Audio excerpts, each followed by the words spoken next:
Jillian! Marami na tayong mga guest. Ano ba, nasaan ka na naman ba? Malakas na tawag ng kaniyang ina habang nagkakandahaba ang leg nito sa katatawag sa kanya.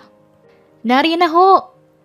Sigaw rin niya sa ina habang masaya at masiglang nagtatakbo papalabas ng bakuran mula sa likurang bahagi ng kanilang bahay panuluyan.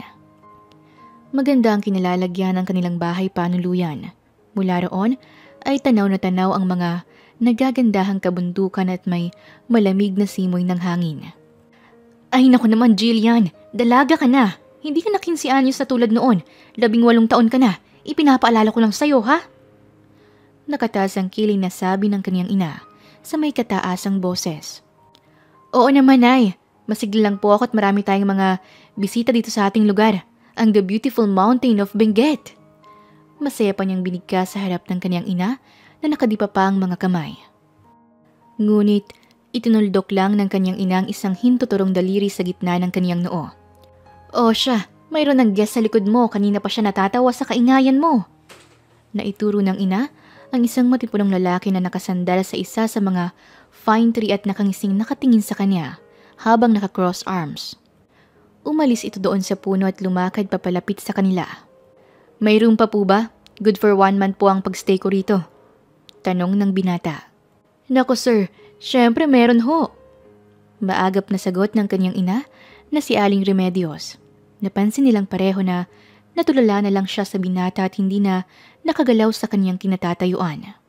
Jillian, para ka namang nabato-balani na dyan. Sambit ng kanyang ina at lumakad ng papasok sa loob ng bahay. Po? Hindi po. Gulat pa niyang muling sagot sa ina. Jillian, tawag sa kanya ng lalaki. Sabay itinuro nito ang gilid ng kaniyang bibig. Ha? Napahawak pa siya sa gilid ng kaniyang bibig at natatawa siyang tinalikuran ng binata. Sis, may laway ka raw. Pabulong at natatawa ring sabi naman ni Ason sa kanya. Sabay tapik sa balikat niya at sinundan ng bisita. Ano? Antipatikong lalaking yun ha? Napapahalukip-kip niyang salita. Ngunit muling rumihistro sa kanyang isipan ang gwapong mukha ng lalaki. May nobya na kaya iyon? Napapaisip niyang tanong sa sarili. Ilang turista rin ang kasama nila ng araw na yon upang ipasyal sa mga magagandang lugar sa Benguet. Napansin naman niyang kasunod ng mga ito ang lalaking kanina ay nang-asar sa kanya. Okay, this place is very beautiful. Dahil dyan maraming bundok tayong pwedeng akyatin. Dadalhin namin kayo sa napakagandang bundok, ang Mount Ulap. Kung gusto niyo ring pumunta sa ilang strawberry farm dito, pwede rin namin kayong dalhin doon. Sabi pa niya, ngunit nakita niyang isa sa mga turista na hindi nakikinig sa mga sinasabi niya at nauna nang lumakad. Naiinis niyang ibinigay ang papel na hawak niya kay Ason. Ason, ikaw na nga magpaliwanag nito? Napipika na ako sa lalaking yun eh. Pabulong at may panggigigil niyang utos sa kaibigan niya. Sige na nga, sundan mo na at hindi ka rin titigil sa kakulitan mo. Sang-ayon ng kaibigan sa kanya. Sinundan nga niya yung isang lalaki at nang malapit na siya, tsaka niya yung tinawag. Hoy, mister! Mister! Tawag niya habang patakbong nilalapitan ng lalaki. Napalingon naman ito at naituro ang sarili. Ako ba? Bakit? Hindi ba mister ang tingin mo sa sarili mo? Nakapamewang na tugon niya sa binata. Akala ko mister mo. Hindi kasi akong mister mo. Nakangising sagot rin ito sa kanya. Pinamulahan naman siya ng pisngi at medyo napahiya. Ngunit agad din naman siyang nakabawi. Ang kapal, kung ikaw lang din. Napatingin muna siya sa lalaki at nagtaas baba ang tingin niya rito mula ulo hanggang paa. Napagtanto niya sa kaniyang sarili na wala siyang maipintas sa binata. Parang ang perfect naman ito sa paningin niya. Ano? Kung ako rin lang wala kang makitang ipipinta sa akin Gwapo ako, maskulado, tamang-tama ang height ko. Itinaas pa nito ang makakapal na kilay at saka tinalikuran siyang muli. Sandali lang, guest ka namin hindi ba? So, pananagutan kita. Mamaya mo dyan mahulog ka pa sa bangin, kasalanan ko pa. Aakyat tayo ng bundok, kabisado mo ba? Hindi di ba? Kaya nga kami tour guide para i-guide kayo. Kaso dahil lumalayo ka, magbigay ka ng ekstrang bayad sa akin ha? Sa oras na to, naiwan na nila tayo. Maaring sa ibang daan na sila pumunta. Ang kapal mo, may exclusive services ka pa. Magdagdag ka ng bayad ha? Sigaw pa rin niya. Hindi siya tumigil sa kadadaldal, kaya naman parang naiirita na ang lalaki sa kanya. Alam mo miss, nagpunta ako rito sa Benguet para umakyat ng bundok ng mag-isa. Dahil gusto ko ng katahimikan. Hindi ko naman sinabing sundan mo ko. Hindi ko makuha ang katahimikang yon dahil sa'yo. Bulyaw nito sa kanya. Natameme naman siya at panandali ang napatigil sa kanyang mga sinasabi. Ngunit ilang sandali pa ay nagsalita na naman siya. Kasi naman, nahiwalay na nga tayo at ikaw lang sinusundan ko. Salita na naman niya. 5 minutes, pwede ba? 5 minuto lang ng katahimikan. Hinihingal pa nitong salita sa kanya. Nais nito ng katahimikan dahil hindi nga naman biro ang umakyat sa bundok. Tapos ay daldal pa siya ng daldal. Hindi nga kasi, mas mapapadali ang pag-akyat natin dito sa bundok kung magsasalita ako. Kasi para malibang naman tayo at hindi mapagod. Sabi naman niya. Stop! Naibuka pa nito ang palad sa harap ng mukha niya. Malayo na tayo. Kaya ko na. Bumalik ka na. Mariin itong utos sa kanya. Ha? Pinababalik mo ko? Matapos mo kong pasnurin dito? Hindi naman kita pinasunod. And don't worry, babayaran pa rin kita. Kahit na hindi ka naman nakatulong. So go! Ikinumpas pa nito ang isang kamay para paalisin siya. Hindi na, tatahimik na lang ako. Oo, promise. Huwag mo na akong pabalikin. Mapapagalitan ako ni inay. Sambit niya na may halong pakikiusap. Ang kanina'y galit niyang tinig, ngayon ay naging isang mahinahon na. Nagpatuloy sila sa paglalakad. Samantalang siya'y bubulong-bulong at kinakausap na lang ang sarili. Natatawa na lang ng palihim ang binata habang palihim din siyang pinagmasdan. Nang nasa itaas na bahagi na sila ng bundok, medyo tumigil ang binata at naupo muna. Oh, bakit tumigil ka na? Pagod ka na ba? Hindi pa ito ang tuktok. Sabi niya na umupo rin sa tabi ng binata. Alam mo, hindi ka makatagal na hindi nagsasalita. Takot ka bang mapanisan ng laway? Tanong nitong nakakunot ang noo sa kanya. Napangisi naman siya sa lalaki bago siya sumagot. Oo, ayoko ngang bumaho ang hininga ko. Baka ikaw bad breath ka na. Kanina papanis ang laway mo. Natatawa niyang tanong sa binata na animoy close na sila. Feeling close ka no?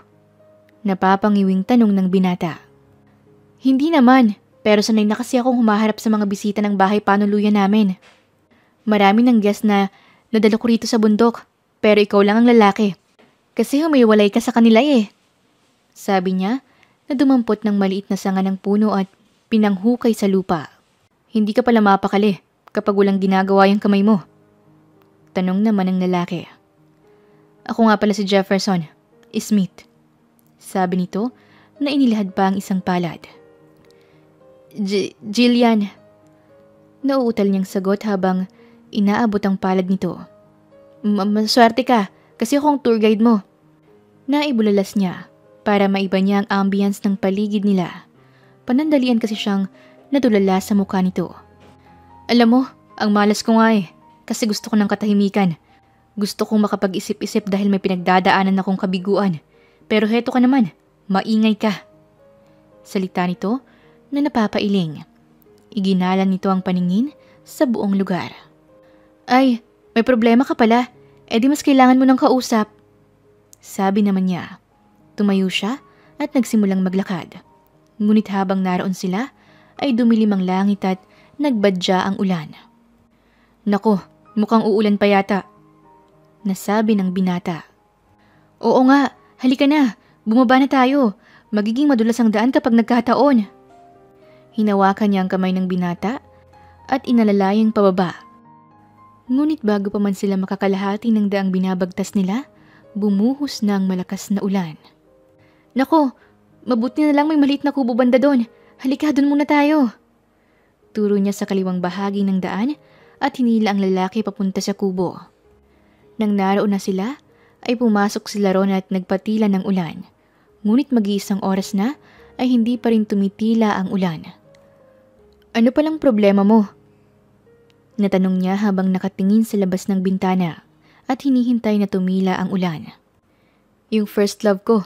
Nagpakasal sa kuya ko. Masakit dito. Naituro nito ang puso. Oh, malaking problema nga yan. Nasabi niya. Pero, kamusta naman ang pakiramdam mo ngayon? Okay ka na ba? Nakatulong ba ang pag-akit mo rito? Kasi kung hindi, aakit pa tayo sa pinakaitaas at mas lalo pala kitang dapat samahan. Napalakas naman ang boses nito. Oh, humayper ka na naman. Bakit naman mas lalo mo pa akong dapat samahan? Nagtataka nitong tanong sa kanya. Kasi nga, sawi ka pala sa pag-ibig. Karamihan sa mga ganyan, nagbabalak tumalon sa bundok. Kaya pala, gusto mong mapagisano. Ipapahamak mo pa ako Napasinghal na wika niya sa binata. Nakabusangot ang hilat siya ng mukha niya. Kaya naman hindi na napigilan ni Jefferson ang matawa sa kanya. Napapapalakpak pa ito dahil sa katatawa. Ano naman ang nakakatawa sa sinabi ko? Nagtataka niyang tanong. Yang mukha mo ang nakakatawa. Sige na nga, papayag na ako pero ngayon lang. Sagot nitong muli sa kanya. Napatingin naman siya sa rilong nakasuot sa kamay niya. Naku, malapit na palang pananghalian. Dito ko lang ikukuha na kita ng makakain. Kaya lang ay bumuhos na naman ang malakas na ulan. Mas lumakas pa yon kaysa kanina. Sinamahan pa ng malakas na kulog at kidlat. Napatakip siya sa kaniyang tenga at napatalungko. Napapapikit siya tuwing kukulog at kikidlat. Bakit, Jillian? Takot ka ba sa kulog at kidlat? Ha? May naalala kasi ako kapag kumukulog at kumikidlat na ganyan kalakas. Nakangiti pa rin niyang salita kahit na dumaratal ng takot sa kanyang dibdib. Naalala niya ang nakaraang pangyayari na may tinamaan ng kidlat sa kanilang lugar. At nagdulot iyon ng matinding takot at trauma sa kanya. Nagulat siya nang yakapin siya ng binata. Hoy, bakit mo ako niyayakap? Nagtataka at nauutal niyang tanong sa mahinang boses lang. Walang ibig sabihin to. Huwag kang mag-isip ng masama. Ginagawa ko lang to para maibsan ang takot mo. Sabay bigla na namang kumidlat at sinabayan pa yon ng malakas na kulog. Napayakap na siya sa binata ng tuluyan na out of balance naman sila at natumba sa sahig. Napayakap na naman siya nang muling marinig ang kulog. Mahigpit ang pagkakayakap niya sa binata. Noong una, siyang nakibabaw sa lalaki. Ngunit gumanti ng yakap si Jefferson at naging patagilid na sila upang mas mayakap siya nito. Ramdam ng binata ang panginginig niya dahil sa takot. Ang lakas ng loob mong mag-tour guide, may trauma ka naman pala. Paano kung ibang taong kasama mo? Tanong nitong pabulong sa kanya. Ngayon lang nagbago ang panahon. Palagi naman naming chinecheck ang klima. Ewan ko bakit nagkaganito. Naiiyak niyang sagot sa binata. Nagkatitigan sila. At bilang mga tao lang at lalaki si Jefferson, hindi niya maunawaan na may kakaiba silang nararamdaman. Isang normal na pakiramdam ng mga katawang lupa nila. Lumakas pa ang ulan sa buong maghapon. Nag-aalala na nga ang mga magulang ni Jillian. Lahat kasi ay nakabalik na, liban sa kanila. Hanapin na natin sa gitna ng gubat ang dalawa. Alam mo namang may sakit ang anak ko. Sambit ni Aling Remedios kay Mang Alan. Hindi naman natin pwedeng sugurin ng ganyang kalakas na ulan. Tsaka may kasama naman siya. Yung si Mr. Smith, mukhang mabuting tao naman yun. Sagot ng ama ni Jillian. Ano? Yun nga ang nakakatakot. Guest ang kasama niya. Hindi natin kilala ang lalaking yun. Sambit ng ina niya. Samantalang, nasa ganoong posisyon pa sila nang mapansin niyang nakatulog ang dalaga at nagulat pa siya dahil ang lakas palang humilik nito. Natatawa siyang pinagmasdan ng mukha nito habang natutulog. Seryoso? Nakatulog ka? Nakangisi niyang tanong sa dalaga. Binuhat niya ito at inihiga sa higaang may saping dayami na naroon din sa kubo. Inikot niyang paningin sa kubo at nakita niyang magandang pagkagawa. Nakita niyang may banyo rin doon. Saan ka nang galing? Nagtatakang tanong ng dalaga sa kanya. Oh, gising ka na pala. Nagtitingin-tingin ako sa buong lugar. Maari palang dumito na lang muna ako. Sabi niya sa dalaga. Nakita nito na umuulan pa rin sa labas. Hindi pa pala tayo makakababa. Baka abutin pa ng bukas ang ganitong ulan. Madulas ang daan pababa. Mabuti naman na walang flood at landslide dito. Nasabi ni Jefferson. Inaalagaan kasi naming maigi ang mga puno sa bundok. Kung may mangangahas na putulin ng mga puno, pinagbabawalan namin. Sagot ng dalaga sa kanya. Ngunit pareho silang natahimik nang marinig nilang pareho ang pagkalam ng kanilang sikmura. Ako yun. Nagugutom na kasi ako eh. Natatawang sambit ni Jillian sa kanya.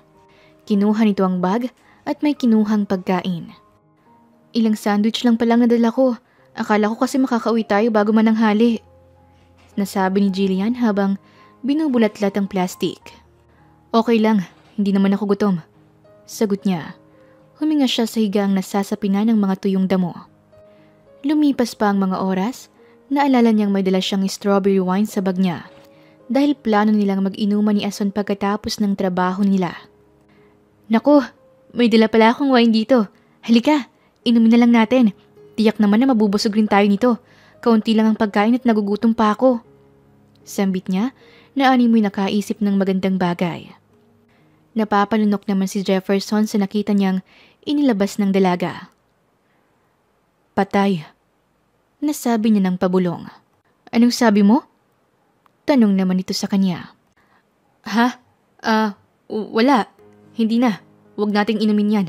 Delikado. Sagot pa niya. Bakit naman? Hindi naman ito nakakalason. Inosenteng napapakamot sa ulo si Jillian. Hindi kasi nito nauunawa ng ibig niyang sabihin. Delikado dahil dalawa lang sila roon at patuloy pang lumalakas ang ulan. Hindi na niya napigilan si Jillian na uminom ng dala nitong wine at pilit pa siya nitong binibigyan. Sadyang katakam-takam naman ang amoy ng alak na dala nito. Nagahalo ang matamis na amoy ng strawberry at ang simoy ng alcohol sa inuming yon. Hindi na rin niya natiis at napainom na siya. Akala naman niya ay hindi siya malalasing, kaya lang ilang oras lang ay tila nalasing siya at nag-init ang kaniyang katawan. Hindi naman niya alam kung bakit. Dati naman siyang umiinom ng alak, pero bakit nga ba sa mga oras na yon ay iba ang nagiging pakiramdam niya. Itong si Jillian ay lumalapit pa sa kanya at hindi niya maiwasang makadama ng pag-iinit lalo sa katawan. Sumandal pa sa kanya, kaya naman natuloy na siyang nakadama ng init. Sinubukan naman niyang lumayo kaya lang nang kumidlat at kumulog, iyon na naman ang nangyari. Napayakap sa kaniyang dalaga at sa hindi sinasadyang pagkakataon ay nagkahalikan sila hanggang sa tuluyan ng may naganap sa kanila. Sa loob ng kubong yon at sa ilalim ng malakas na pag-ulan. Sila naman ay mainit ang mga katawan na pinagsaluhan ng isang bagay na hindi nila dapat ginawa. Umaga na nang magising siya. Nagulat siyang wala siyang anumang saplot sa kaniyang katawan. Nang bahagya siyang magbangon, ay nakita niyang tulog na tulog pa si Jefferson sa kaniyang tabi. Hala, anong nangyari sa amin? May nangyari sa amin ng lalaking to? Gulat niyang sigaw sa kaniyang isipan at natutupan niya ng kaniyang isang palad ang kaniyang bibig. Nagmamadali siyang napatayo at hinagilap ang kaniyang mga damit. Habang nagmamadaling isinuot ang mga yon, bahagya namang nagising ang binata. Nagulat ito at napatayo rin. Walang iya ka? Anong ginawa mo sa akin ha? Nag-hysterical niyang tanong sa binata. Mabilis rin itong napabangon nang makitang umaga na at nagmamadaling dinampot ang mga damit nitong nagkalat din sa sahig. Nagmamadaling isinuot yun. Ano ka ba? Ikaw kasi naglabas ka pa ng alak. Malay ko bang may balak ka sa akin? Natatarantang sambit nito sa kanya. Ako pa yung may balak sa'yo? Ang kapal naman ng mukha mo! Nang akma na niyang hahampasin ng lalaki, isang malakas na sigaw ang narinig nila. Jillian! Tila mas malakas pa sa kulog ang tinig na pumailan lang sa buong kabundukan mula sa kaniyang ama. Itay! Nanginginig na sambit na lang niya. Si Jefferson naman na nooy nagsusuot pa lang ng pantalon ay natulala rin at tila natatarantang mabilis na isinuot ang pantalong hawak nito. Sir, magpapaliwanag po ako. Sambit pa nito habang papalapit ang tatay ni Jillian na nooy mukhang galit na galit. Alam mo bang sa lugar na to, mahalikan lang ng binata ang isang dalaga, kasal agad ang kahantungan nila. Kayo pa kaya na naaktuhan naming nakahubad ka? At nagpapantalon ka pa lang? Kahit anong paliwanag pa at alibay ang sabihin mo, hindi kami maniniwala. Oo nga. Alam mo bang nag-iisang bunsong kapatid namin na babae ang dinali mo, Totoy? Salita rin ng kuya niyang si Briggs. Sige po. Pag-uusapan po natin yan. Hindi naman po ako tatanggi sa nagawa ko. Pero aksidente po ang lahat at hindi ko siya pinilit. Kaya wala po akong ginagawang pamumwersa. Ang kinakatakot kasi ni Jefferson ay makasuhan siya ng rape. Iyon ang isang bagay na hindi niya matatanggap. Totoo ba yun, Jillian? Hindi ka pinilit? Hindi ka punersa? Tanong ng ama niya. Hindi po.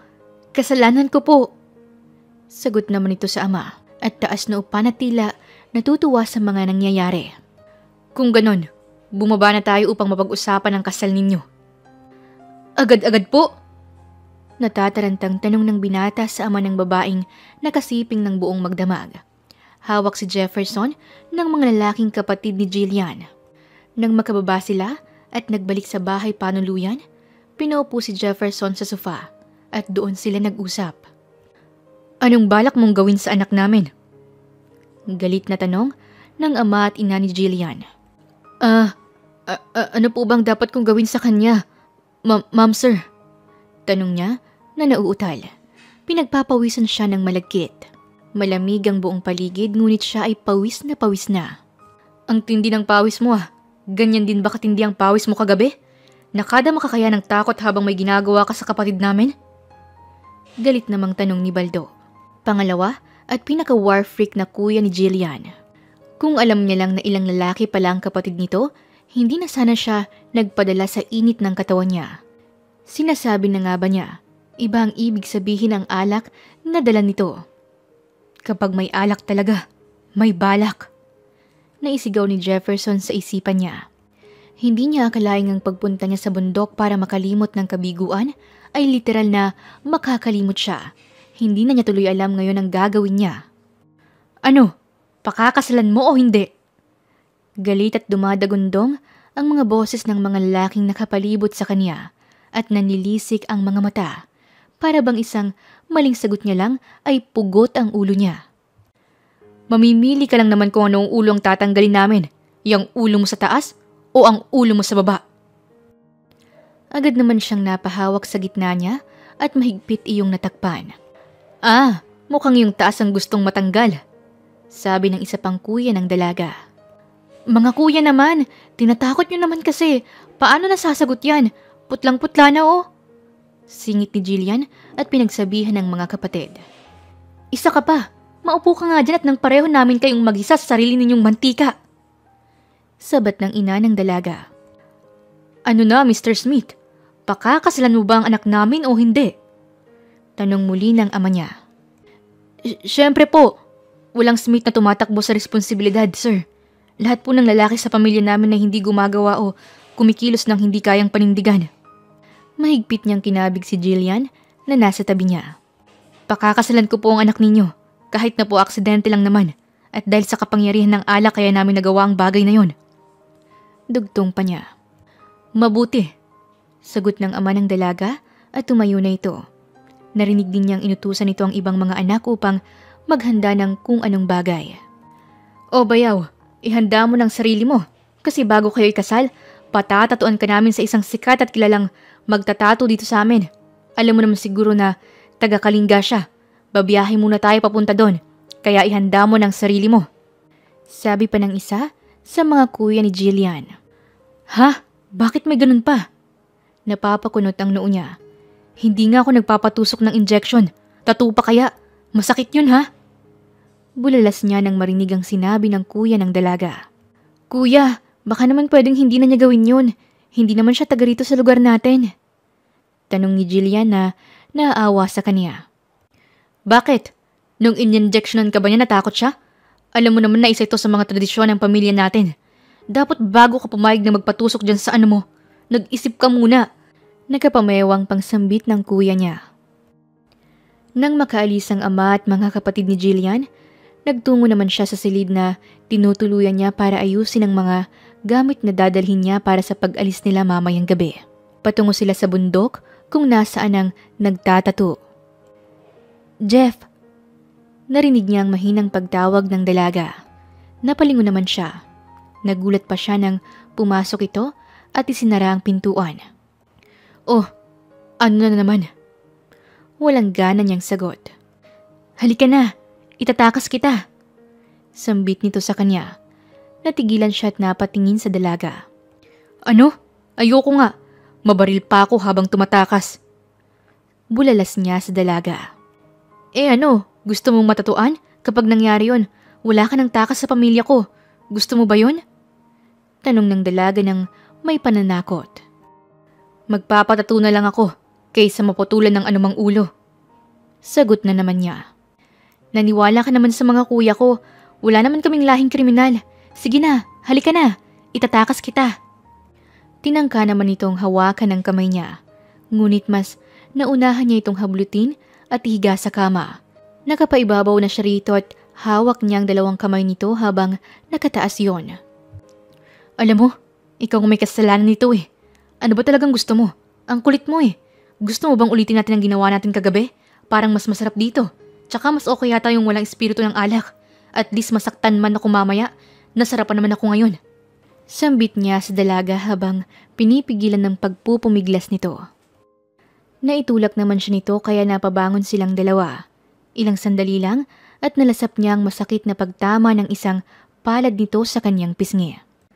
Galit siyang tiningnan ng dalaga. Bastos! Tingin mo ginusto ko yun?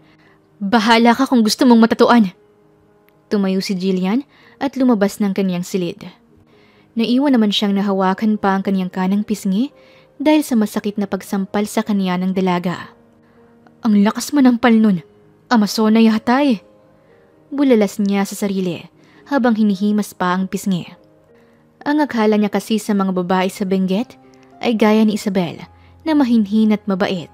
Hindi niya akalaing may lasinggerang mamimikot sa lugar na yon. Ang plano niyang paglayo para makalimot na uwi sa pag-aasawa ng hindi oras. Makalipas ang 3 araw, nagbalik na sila mula sa bundok kung saan naroon ang magtatato. Ayaw sana niya ngunit wala naman siyang nagawa. Pinatatuan siya ng ama ni Jillian sa braso. Nang matapos ay nagustuhan rin naman niya dahil napakagaling talaga ng taniyag na magtatato sa lugar na yon. Tapos noon ay idinaos ang kanilang tradisyonal na kasal. Iyong suot pa nila yung tradisyonal na kasuotan ng tribong kinabibilangan ng ama ni Jillian. O anak, mag-ingat ka doon. Huwag kang papaapirito sa naging asawa mo. Hindi namin kilala ang mga magulang at pamilya niya. Baka mamaya apihin ka. Bili ng ina ng dalaga. Subukan lang nilang apihin ang kapatid namin. Nagbabanta na naman ang isa sa mga kuya ng napangasawa niya.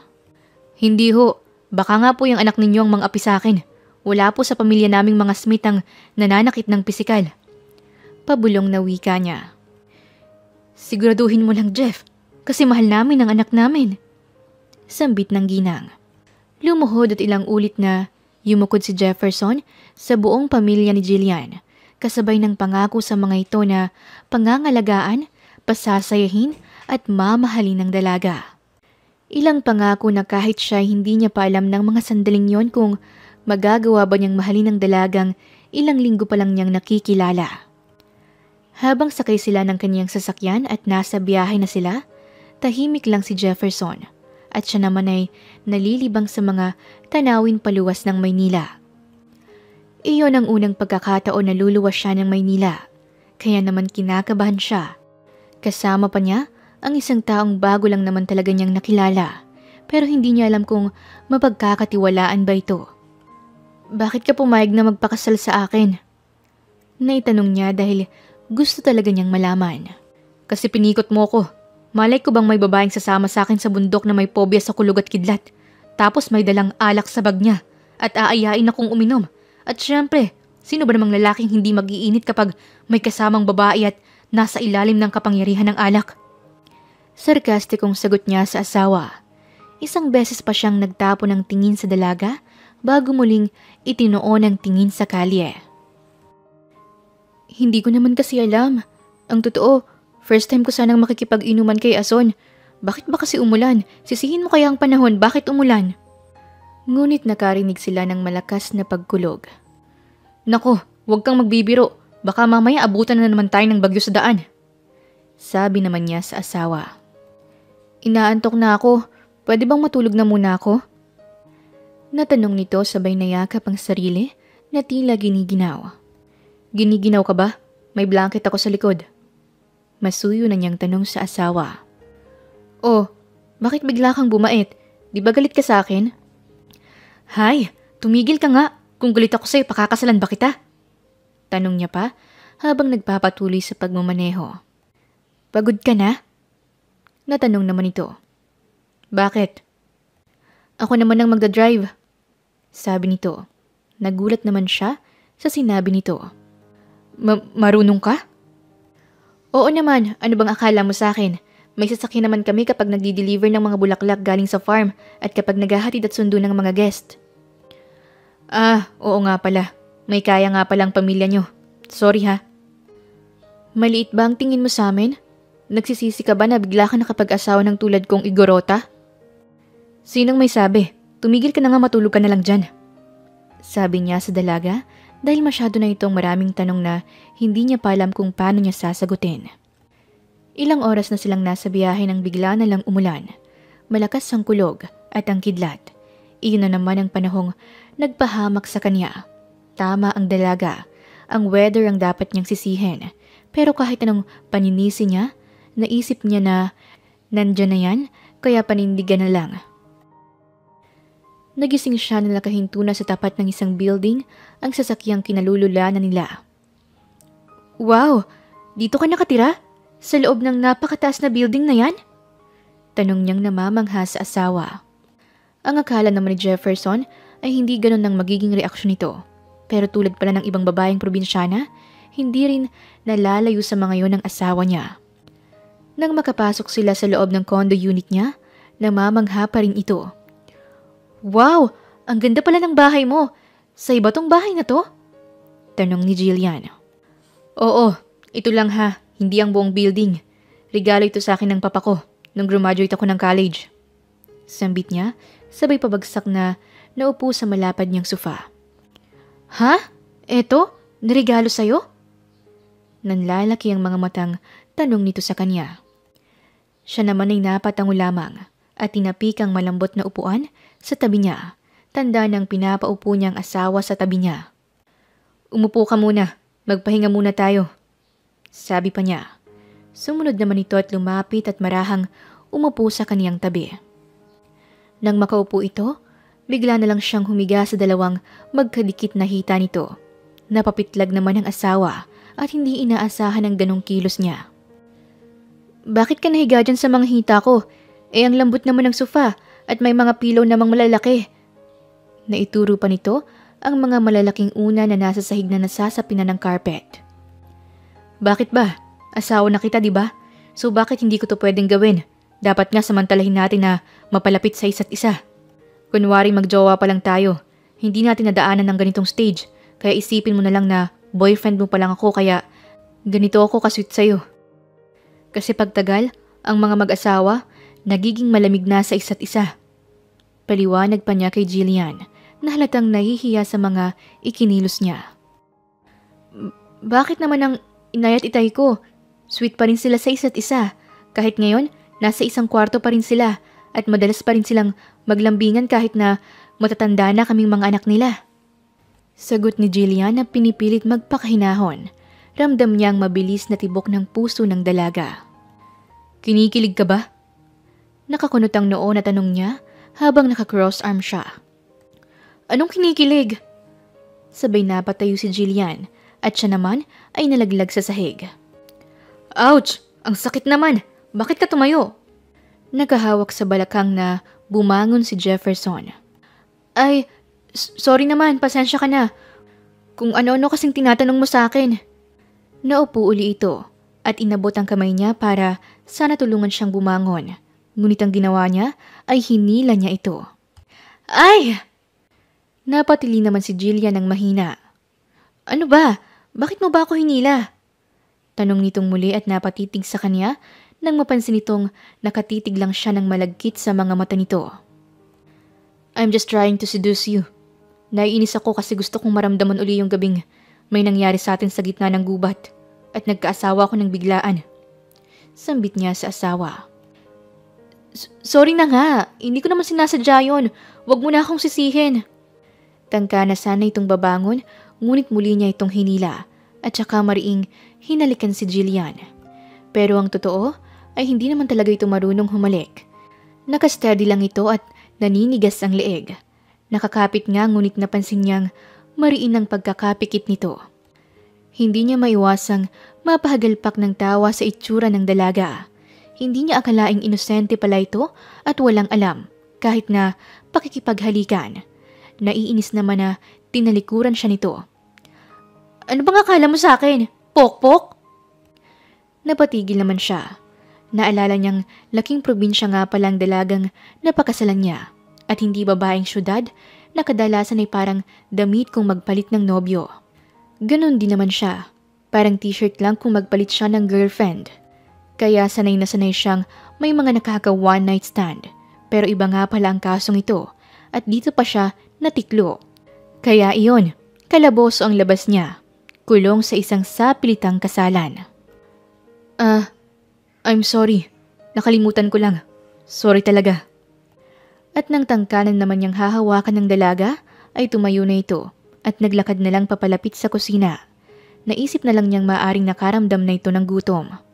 Tumayo na lang din siya at bigla niyang niyakap si Jillian mula sa likuran. Ano na naman? Nangaakit ka na naman. Mamaya na lang, pagbibigyan kita. Sa ngayon, nagugutom ako. Baka ikaw na lang ang kainin ko. Sabi nito habang abalang naghahanap ng makakain sa loob ng fridge niya. Oh, willing naman akong magpakain. Nangingiti niyang sabi nang may kapilyuhan. Puro ka naman kalokohan, Jefferson. Ngunit hindi na siya nakapagpigil talaga at binuhat niya ang dalaga papunta sa kwarto niya at doon inihiga sa kama. Anong gagawin mo? Tanong ni Jillian. Di ano pa, magpapakain sa'yo. Sambit pa niya. Ay, ano ba, bastos? Sigaw ni Jillian nang tangka na siyang maghuhubad. Sinipa siya nito sa tiyan at napaluhod naman siya. Nakatakbo si Jillian sa labas at isinara ang pintuan. Naiwan na lang siyang natatawa sa asawa. Hindi na talaga siya makapaniwala na ikinasal na siya sa isang babaeng pambihira ang lakas. At hindi pa niya alam kung ano-ano pang katangian nito ang matutuklasan niya. Ay nako, Jeff. You need to learn how to be a gentleman. Isang mariing bulalas ang nasabi niya sa kanyang sarili at natapik pa niya ang sariling noo.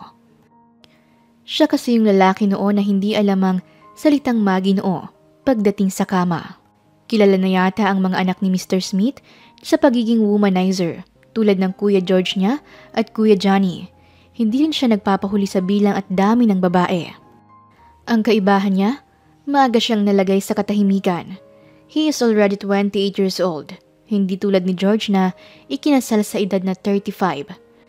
Nagsawa na ito sa pagiging playboy. Pero siya, hindi siya makapaniwala. Tali na siya sa isang babaeng walang alam sa kama. Kaya't paano na ang sex life niya?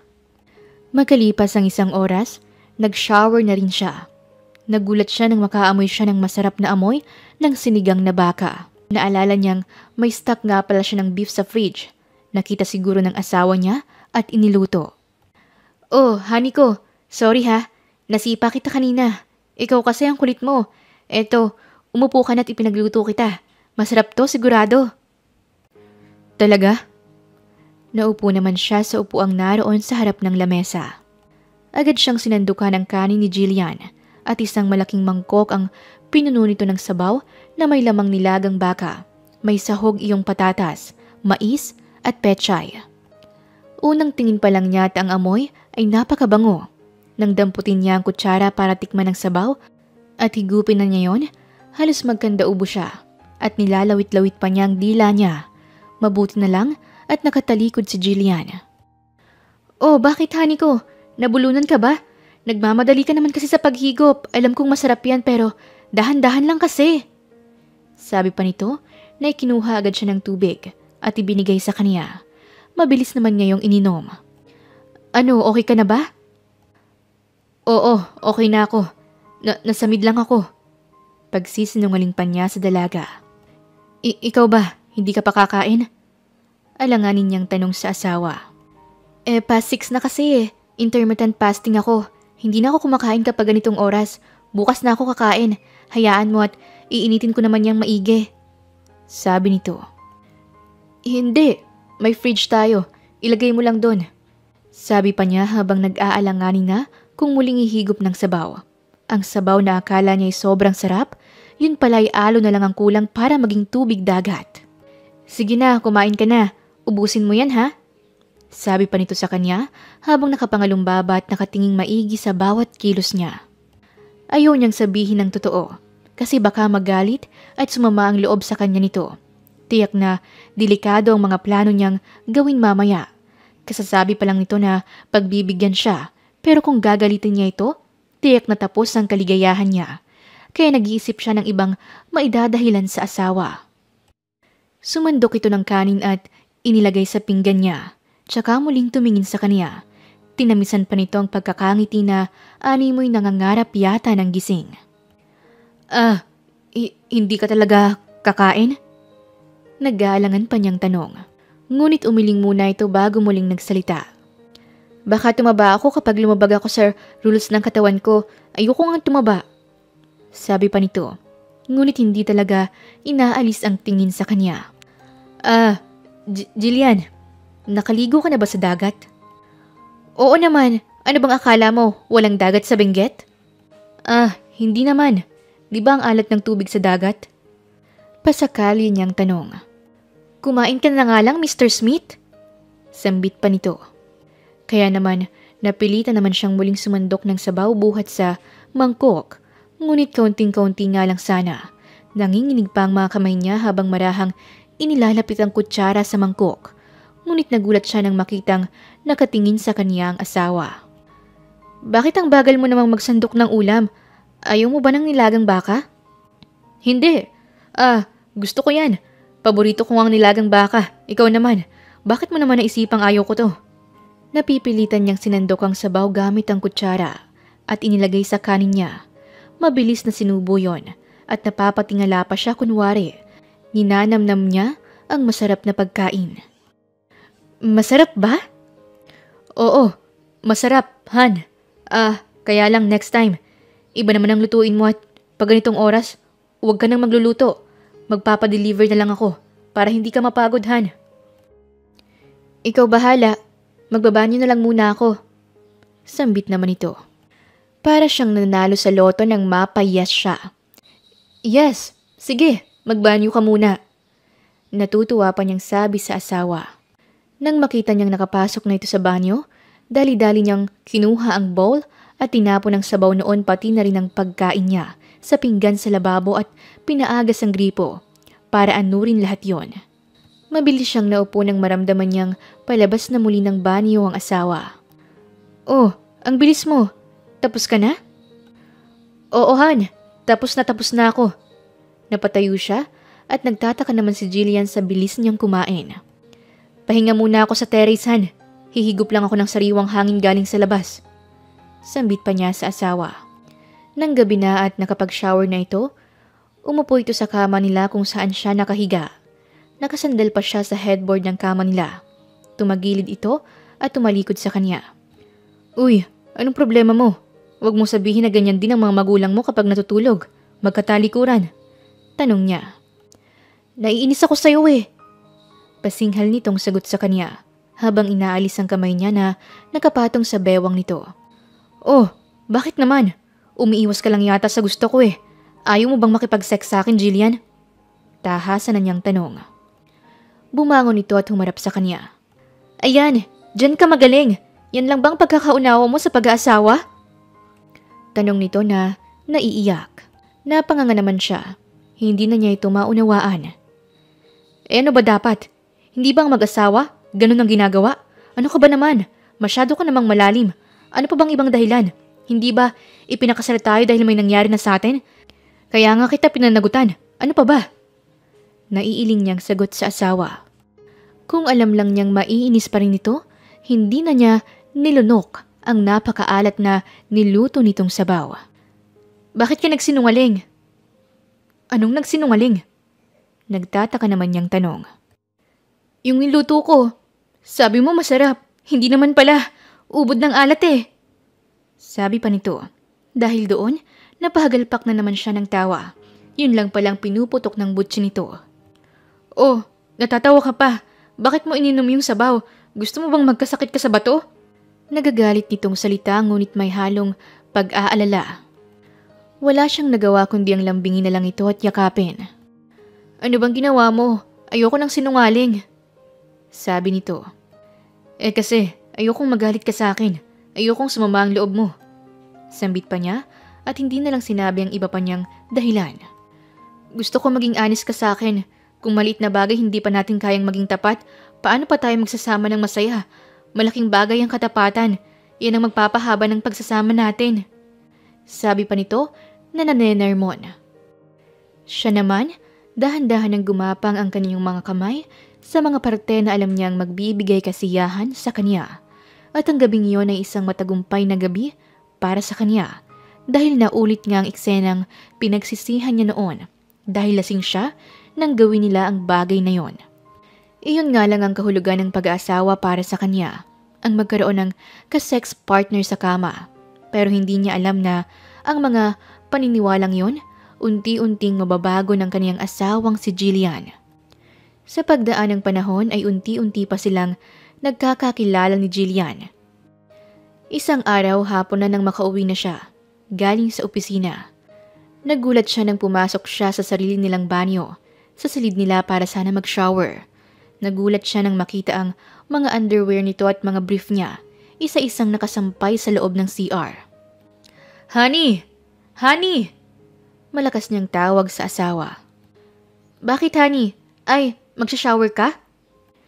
Sana, kaya lang may piyesta yata sa loob ng banyo natin. Nakakunot ang kilay na tanong ni Jefferson. Oh, anong piyesta? Nakakatawa ka naman sa sinasabi mo. Napapatawa ito sa kanya.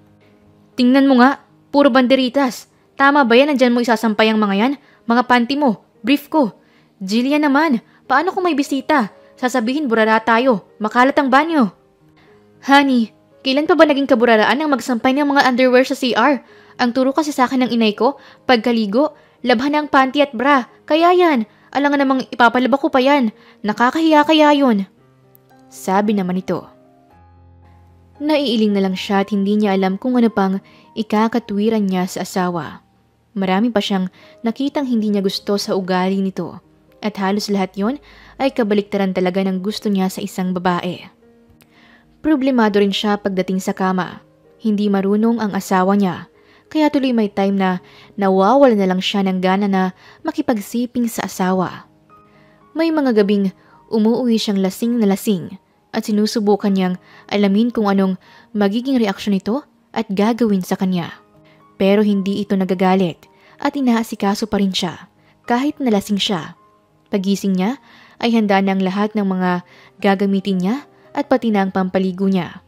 Wala siyang masabi sa pag-aasikaso sa kanya ni Jillian. Isang araw, nagulat siya nang magpaalam ito sa kanya na magtatrabaho. Magtatrabaho ako. Naiinip na kasi ako dito sa bahay. Saad nito sa kanya. Ano? Bakit mo naman gagawin yon? Kaya ko namang ibigay ang lahat ng gusto mo at pangangailangan mo. Sabi niya sa asawa. Baka matutunan ko yung mga bagay na gusto mong matutunan ko. Alam ko marami kang hinahanap na katangian sa akin. Alam ko kaya palagi kang lasing na umuuwi kasi sa labas mo nahanap ang mga bagay na wala sa akin. Baka malaman ko kung ano yun. Hayaan mo akong magtrabaho. Para matutuhan ko kung ano bang nasa mundo mo. Sambit ni Jillian sa kanya na ikinagulat niya. Simula noon ay palaging umaalis si Jillian. Nakahanap ito ng trabaho sa isang pipitsuging hotel bilang receptionist. Hindi niya alam pero bigla yata siyang na-paranoid. Ang dati niyang ginagawa na pagdaan sa bar ay napalitan ng pag-aabang sa oras ng paglabas ng kaniyang asawa mula sa trabaho. Hindi niya alam bakit bigla siyang natakot.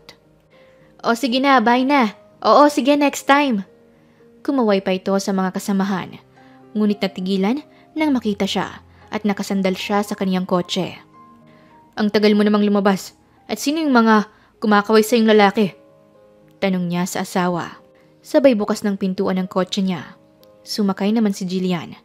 Lumigid naman siya sa kabilang bahagi at saka sumakay. Mga kasama ko lang yon, nag-aayang gumimik. Sagot nito sa kanya nang makaupo na siya. So, sasama ka naman ba? Kaswa lang niyang tanong kunwari. Tapos palihim na tinitingnan ang ekspresyon ng mukha ng asawa. Oo, pero sabi ko sa isang araw na lang, yung time na gigimik ka rin para hindi ka na maghintay sa akin. Sigurado na pareho tayong uuwing lasing. Sambit nito. Ano? Makikipag-inuman ka? Kasama ang mga lalaking yun? Paano kung may mangyari sa'yong masama? Naibulalas niya habang patuloy sa pagmamaneho. Wala yon. Bakit ikaw ba may nangyayaring masama sa'yo? Ayos ka namang nakakauwi ng bahay ah. Sabi pa nito. Ano? Iba ako. Lalaki ako. At walang mawawala sa akin. Nakakunot ang noong sagot niya. Wala naman na ring mawawala sa akin. Gagamit rin ako ng kondom. Katulad mo, ang daming kondom sa bulsa ng pantalon mo. At tuwing uuwi ka, amoy babae ka. Puro man siya ng lipstick ang polo mo. Ano, may nawala ba sa'yo? Nakasimangot na tanong nito sa kanya. Napatanga siya sa mga narinig niya sa asawa. Naipreno niya ang kanyang sasakyan at hindi niya akalaing bababa ito ng kotse niya. Jillian, saan ka pupunta? Tanong niya habang bumababa na lang rin ng kotse. Hinabol niya ang asawa. Sumabay pa talagang malakas na buhos ng ulan. Jillian! Habol pa niyang tawag sa asawa. Nang maabutan niya ito, ay nahablot niya ang isang kamay nito. Ngunit mabilis na siyang nasampal ng asawa. Ayoko na! Minahal kita, Jefferson, pero sinasaktan mo ako. Bago pa ako tuluyang mawalan ng respeto sa sarili ko, babalik na ako ng benggit. Ayoko na kung hindi mo naman ako kayang respetuhin. Tanggap ko naman na hindi mo ako kayang mahalin dahil lahat ay aksidente lang, hindi ba?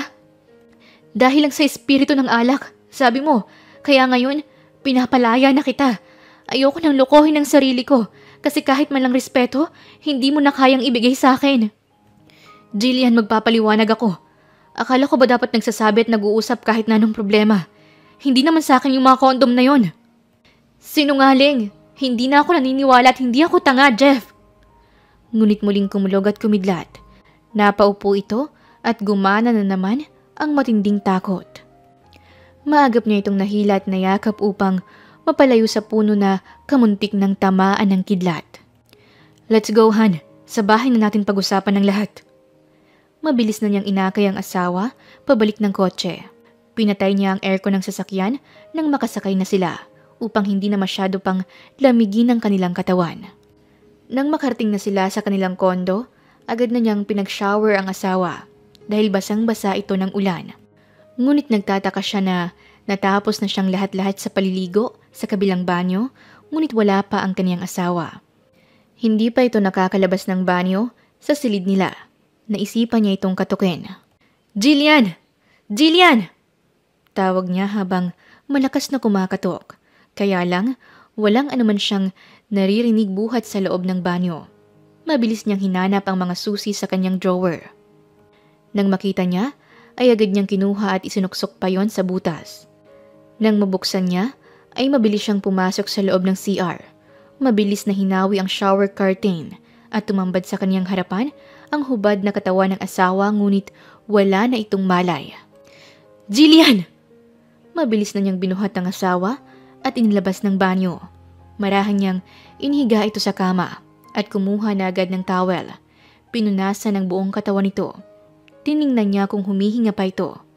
Nakahinga naman siya ng maluwag nang maramdamang may tibok pa naman ang puso nito.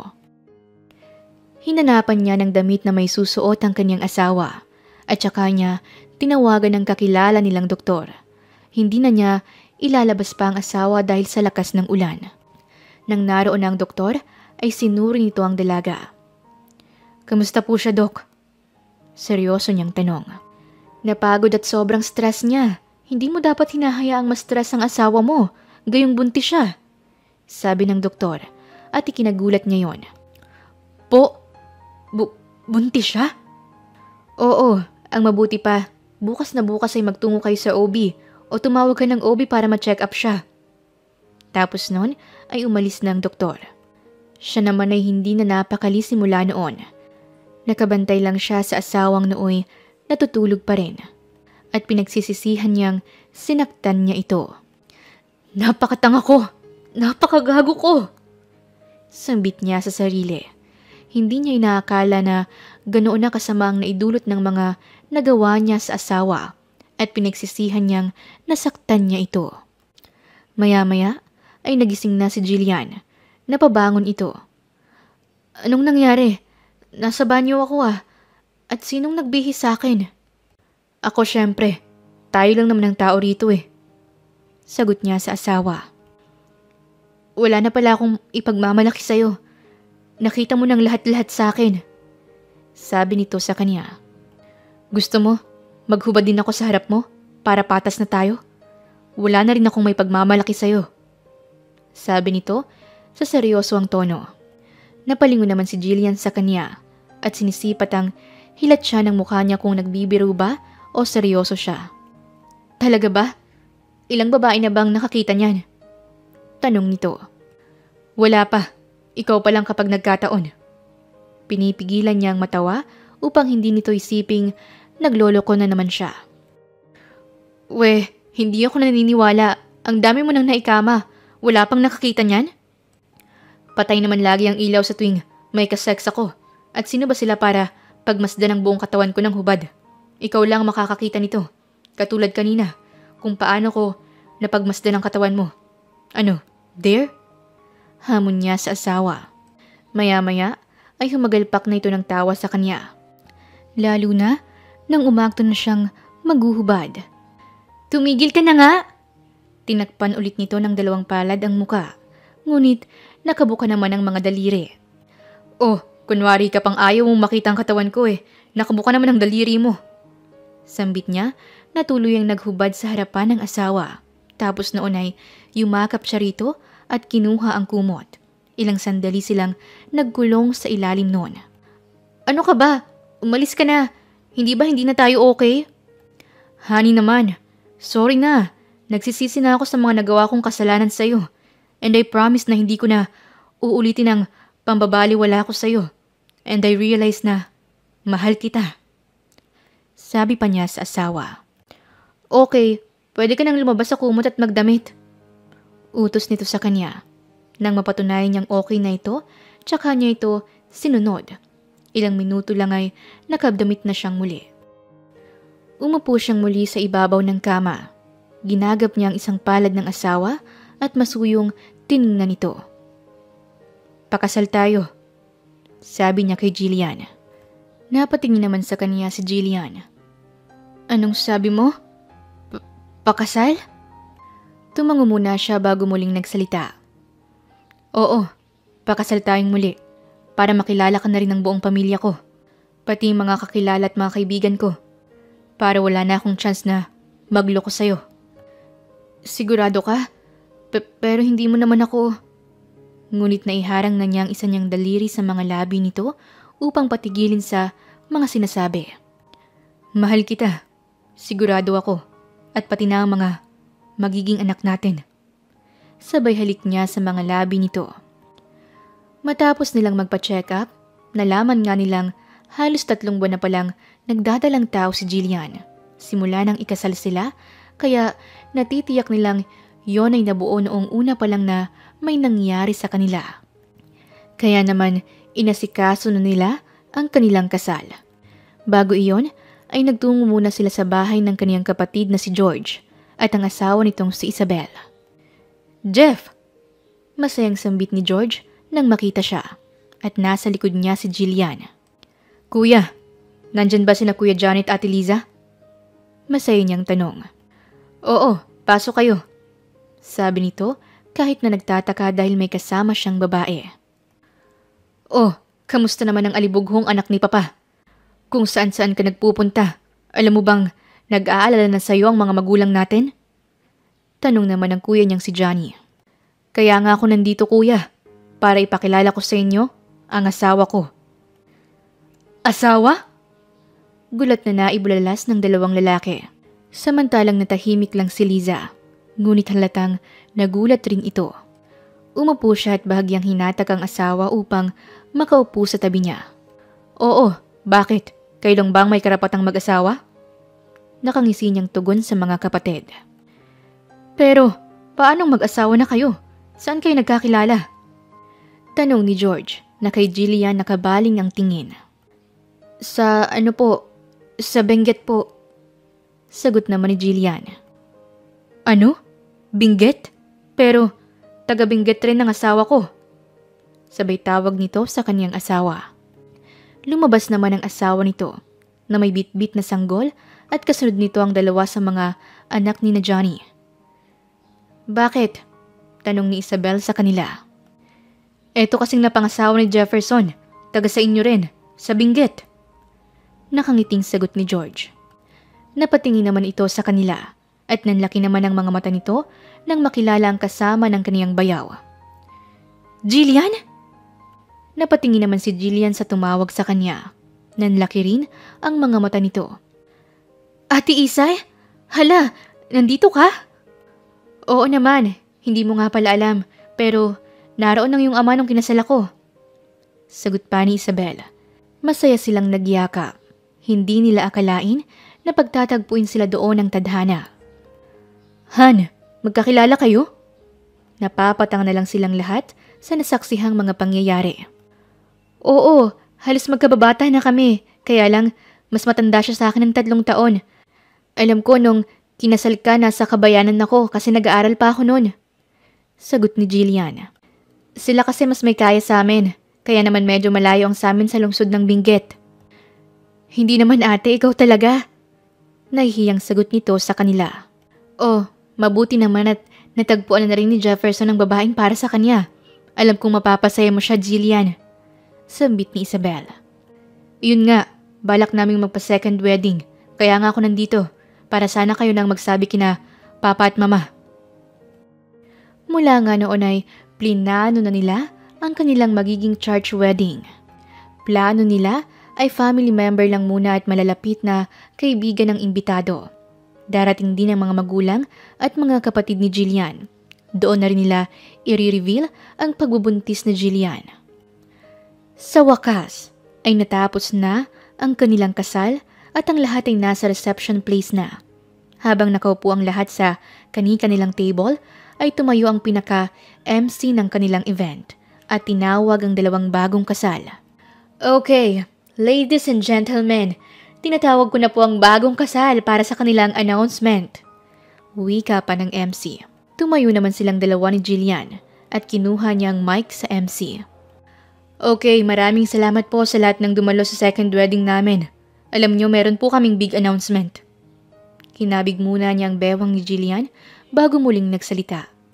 Kami po ng aking mabait na asawa ay magkakaanak na. Lahat ay nagpalakpakan dahil sa kanilang mga narinig buhat kay Jefferson at masayang-masaya lalo na ang kanilang mga kapamilya. Yay! Meron na akong aalagaan, Tito Jeff! Sigaw ng batang si Jason na isa sa mga 4 na kambal na anak ni na Johnny at Liza. Natawa naman ang lahat dahil matagal nang naghihintay si Jason sa pagdating ng baby na aalagaan niya. Kaya lang, sobra naman ang aalagaan mo, Jason. Sigurado kasi na hindi lang isang laman ng tiyan ng tita Jillian mo. Sagot ni Jefferson. Kaya ko po silang alagaan, Tito. Sigaw pang muli ni Jason. Itinaas pa nito ang mga braso para ipakita na malakas siya.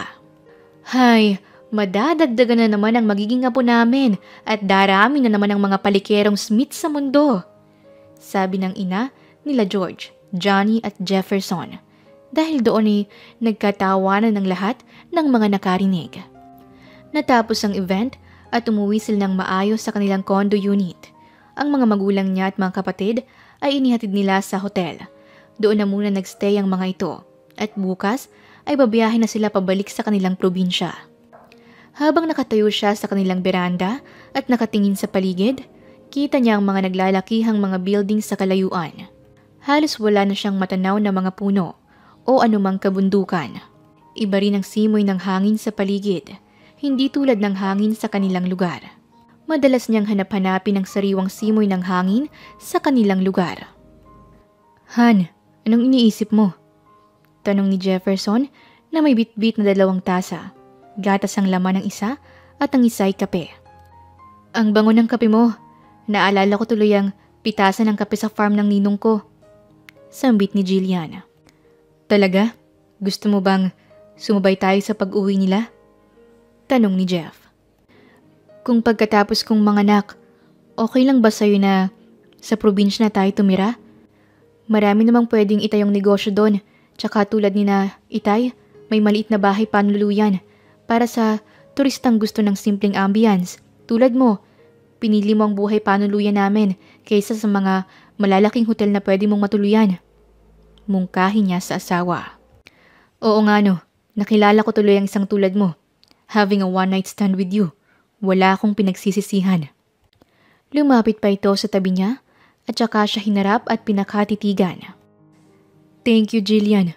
Honey, thank you for teaching me the true meaning of love. Tapos noon ay muli siya nitong hinagkan sa kaniyang mga labi.